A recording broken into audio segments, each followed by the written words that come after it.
Few names echo through history quite like Julius Caesar's. He was a general, a politician, a writer, a dictator. Caesar was a man of immense talent and ambition, who left an indelible mark on the ancient world. Born into a turbulent Roman Republic, he rose to become its most powerful figure. His story is one of ambition, military genius, political intrigue, and ultimately, betrayal. Caesar's life and death continue to fascinate us. His story is a reminder that power is fleeting. It's a cautionary tale about the dangers of unchecked ambition, but it also highlights the impact one man can have on the course of history. Gaius Julius Caesar was born in Rome in 100 BC. His family, the Julii, were patricians, but they weren't particularly wealthy or influential. Yet Caesar was connected to power from a young age. His aunt Julia was married to Gaius Marius, a popular general and a champion of the people. Marius would become a significant influence on young Caesar, shaping his political and military ambitions. Growing up in the shadow of such a figure instilled in Caesar a desire for greatness. He witnessed firsthand the power of military success and the allure of popular support. These early experiences would prove crucial in shaping the man he would become. Caesar's early career was a mix of political maneuvering and military campaigns. He honed his skills as a soldier in various parts of the Roman world. He served with distinction in Asia Minor, earning a civic crown for saving a fellow soldier's life. He fought pirates in the Mediterranean, famously promising to crucify them after he captured them. With each campaign, each challenge overcome, Caesar's military reputation grew. He displayed a keen tactical mind and a knack for inspiring his troops. He was also ruthless and ambitious, always seeking to expand Rome's territory and his influence. Caesar's conquest of Gaul was a pivotal chapter in his life. It was a brutal and bloody conflict that lasted for nearly a decade. Caesar's legions clashed with fierce Gallic tribes led by the likes of Vercingetorix. His campaigns were marked by both brilliant strategic victories and acts of shocking brutality. The subjugation of Gaul made Caesar immensely wealthy and powerful, but also earned him powerful enemies back in Rome. Caesar's account of the Gallic Wars, Commentaries on the Gallic War, is a masterpiece of war literature. It's a testament to his skill as a writer and a general, but it's also a work of propaganda, carefully crafted to enhance his image and justify his actions. Section 5. Crossing the Rubicon, a point of no return. As Caesar's power grew, so did the suspicion and fear he inspired in Rome. His military successes and political maneuvers made him a formidable figure. His political rivals, led by the staunch conservative Cato the Younger, viewed him as a threat to the Republic. They believed his ambition could dismantle the very foundations of Roman governance. When the Senate ordered Caesar to disband his army and return to Rome as a private citizen, he faced a fateful choice. The stakes were incredibly high. To comply meant risking trial and possible exile. This would strip him of his power and influence, leaving him vulnerable to his enemies. To refuse meant civil war. The decision was not just about his own fate, but the future of Rome itself. In 49 BC, Caesar made his decision. He chose to defy the Senate's orders. He crossed the Rubicon River, the boundary between Gaul and Italy, with his legions. This bold move was irreversible. This act of defiance was a declaration of war against the Roman Senate. It was a point of no return. The die is cast, Caesar reportedly said, and Rome was plunged into another bloody civil war. The consequences of this decision would echo through history. Section 6. Caesar as dictator, reformer, or tyrant. Caesar emerged victorious from the civil war. He defeated his enemies, including his former friend and ally, Pompey the Great. With Rome at his feet, Caesar was appointed dictator for life. He embarked on a series of reforms aimed at addressing the Republic's deep-seated problems. He granted citizenship to people in Rome's conquered territories, reformed the calendar, and implemented measures to alleviate poverty. However, Caesar's growing power and his assumption of monarchical titles like Dictator Perpetuo, Dictator in Perpetuity, alienated many senators. They saw him as a tyrant in the making, dismantling the Republic to satisfy his ambition. This fear, whether justified or not, would have deadly consequences. Section 7. The Seeds of Conspiracy. Despite his triumphs, Caesar was not universally loved.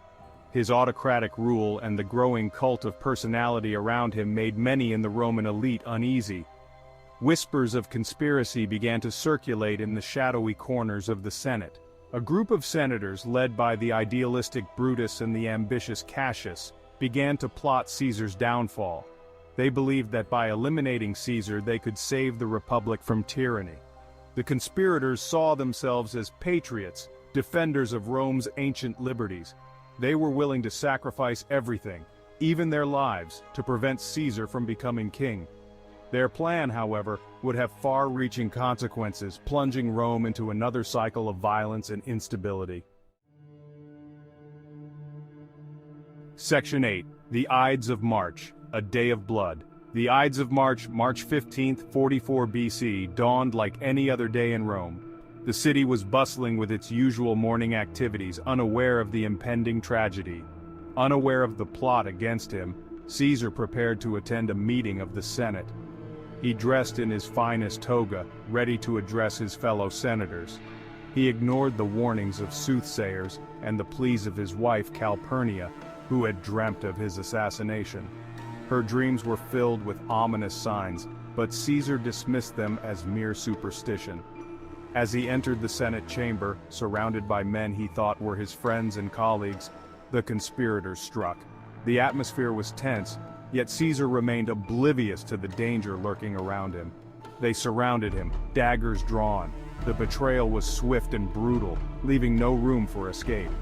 Stabbed repeatedly, Caesar fell at the foot of a statue of Pompey, his blood staining the marble floor. The once powerful leader lay helpless, his life slipping away. "Et tu, brute," he is said to have uttered upon recognizing his friend and protege among his assassins.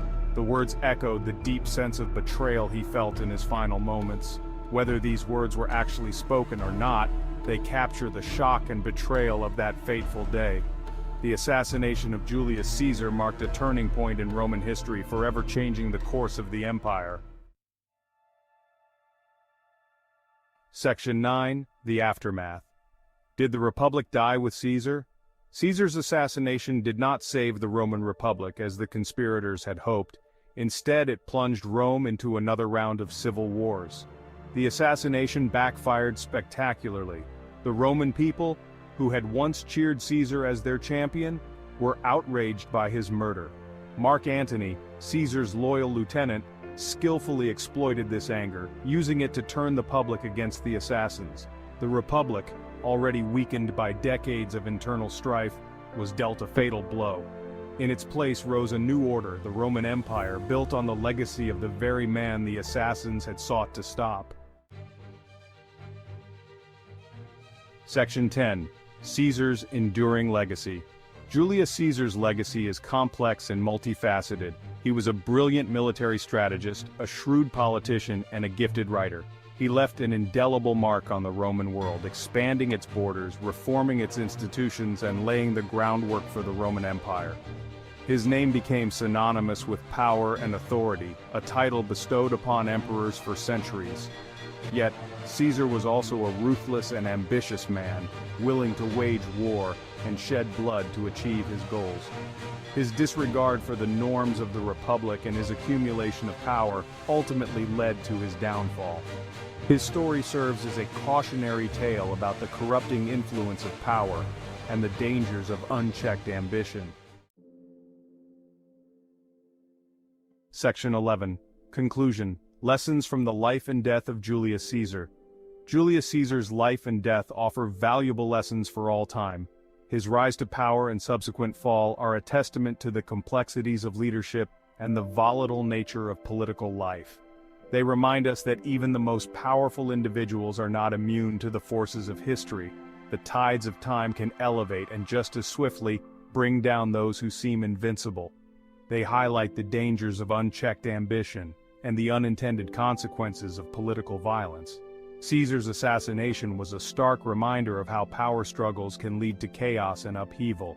But perhaps most importantly, they remind us of the enduring power of ideas and the impact that one person can have on the course of human events. Caesar's reforms and vision for Rome left an indelible mark on history. Caesar's story, like all great historical narratives, is not just about the past. It serves as a timeless reflection on the nature of power and the human condition. It's a mirror to our present, reflecting our own struggles with power, ambition, and the fragility of human institutions. The lessons from his life are as relevant today as they were in ancient times. It's a story that continues to resonate, challenge, and inspire us, millennia after it was first written. The legacy of Julius Caesar endures, reminding us to learn from the past as we navigate